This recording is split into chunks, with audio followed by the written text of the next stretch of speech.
How to switch account in Blockman Go. Hi guys, it's Mikran from Gaming Basics. Today I am going to guide you how to switch account in Blockman Go.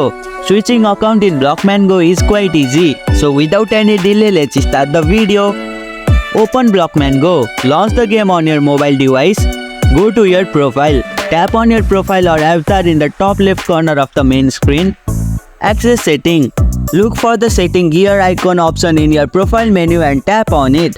Switch account. In the setting menu, find the option to switch account. Confirm the action if prompt. Select a different account. After logging out, you will be taken back to the login screen.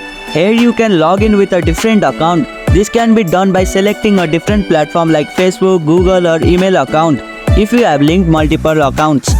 Enter credential. Input the login details, email, password, etc. for the account you want to switch to. Access your new account. Once you logged in, you will have access to new account and its associated progress and items.